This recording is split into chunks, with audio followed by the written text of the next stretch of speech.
Well, hello everyone. I'm Terry Nealey, your 16th District State Representative. Thank you for joining me on Legislative Update.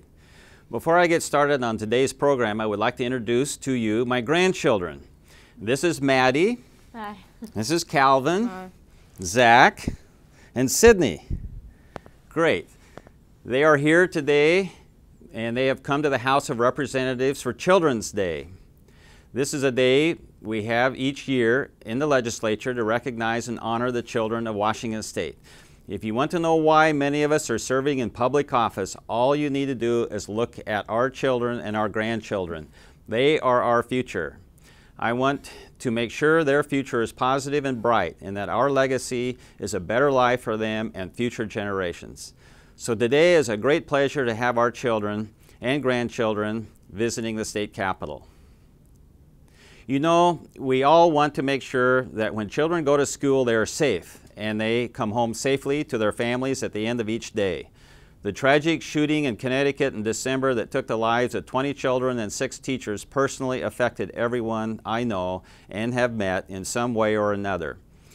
It struck a nerve that maybe we need to do more to make sure our children are safe and to try to protect society from such horrific violence. It's been used as a call to action. But the lingering question is, what kind of action is appropriate?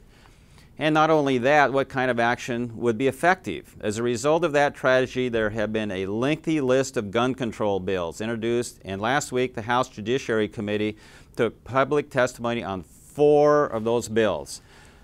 Those measures include House Bill 1147, which would modify the first-degree unlawful possession of a firearm provisions, House Bill 1612, concerning information on firearm offenders, House Bill 1588, which would require universal background checks for firearm transfers, House Bill 1676, which would require you to lock up your guns in home if you've got children.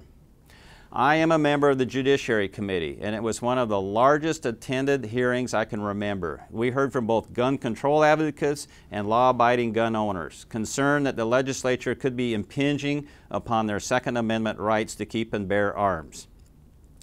I am a former prosecuting attorney, and so I understand why we heard from law enforcement officers, because they're wanting more ways to stop crime.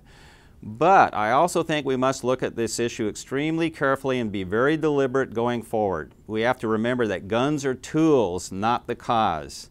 As horrible as the tragedy was in Connecticut, it should not be used as justification for knee-jerk reactionary legislation that would go after law-abiding citizens, but have little or no effect on criminals.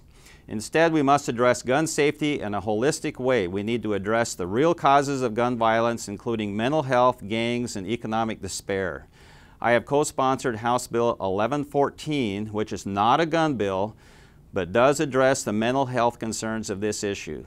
Under this bill, if a person who has had a violent felony charge dismissed, but is believed to suffer from a mental disorder that could result in a substantial likelihood of that person committing similar acts, the court could have that person committed in a state mental hospital for an additional 180 days. This is just one small step forward. We need to make sure those with mental health issues get the treatment they need. But let's go back to the issue of gun control for a moment.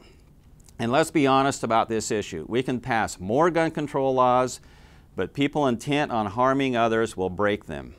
I'm a proponent of our Second Amendment rights as spelled out in the United States Constitution and in Article 1, Section 24 of the Washington State Constitution.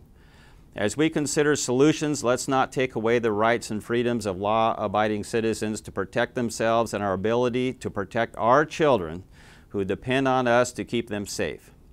Instead, let's keep guns out of the hands of people who want to harm others and themselves. Let's identify those with mental health problems, help them, ensure that they don't have access to guns. As we debate this issue, I encourage your comments. Visit my website where you can sign up for my email update and get my contact information, including my email address. You'll see my website address on your screen.